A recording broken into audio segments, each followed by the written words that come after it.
মে মাসের মাঝামাঝি শেষ হবে জাতীয় ঐকমত্য কমিশনের রাজনৈতিক সংলাপ, জানিয়েছেন কমিশনের সহসভাপতি ডক্টর আলী রিয়াজ। সংস্কার প্রস্তাব নিয়ে আজ ৩টি দলের সাথে আলোচনা শেষে তিনি কথা জানান। আশা করেন যে ঐক্যের মাধ্যমে ফ্যাসিবাদ দূর হয়েছে তা অব্যাহত থাকবে। আলোচনায় অংশ নেওয়া এনডিএম চেয়ারম্যান আওয়ামী লীগ নিষিদ্ধের দাবি জানান। অপর দুটি দলের নেতারা সংস্কার শেষে ডিসেম্বরে নির্বাচন দেওয়ার কথা বলেন। সকালে জাতীয় সংসদ ভবনে ঐকমত্য কমিশন কার্যালয়ে ন্যাশনাল ডেমোক্রেটিক মুভমেন্ট এনডিএম এর সাথে সংস্কার প্রস্তাব নিয়ে বৈঠক হয়। বৈঠক শেষে এনডিএম চেয়ারম্যান বলেন, সংগঠন হিসেবে আওয়ামী লীগ দেশে ফ্যাসিবাদ কায়েম করেছিল, তাই দলটি নিষিদ্ধ করা সর্বপ্রথম সংস্কার হবে বলে মন্তব্য করেন তিনি।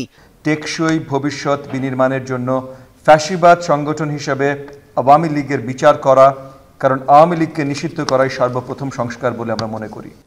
বিকালে গণতান্ত্রিক বিপ্লবী পার্টি ও বিপ্লবী কমিউনিস্ট লীগের সাথে বৈঠক করে ঐকমত্য কমিশন।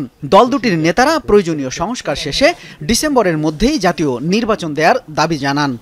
যত দ্রুত সম্ভব প্রয়োজনীয় সংস্কার, বিশেষ করে ইলেকশনের জন্য, সেই প্রয়োজনীয় সংস্কার করে নির্বাচনের ভিতর দেশকে যাওয়া উচিত। আমরা নির্বাচন চাই ডিসেম্বরের মধ্যে। নির্বাচন ডিসেম্বর পরে যাক বা দীর্ঘায়িত হোক, সেটা কিন্তু আমরা কোনোভাবে আসলে মনে করি না।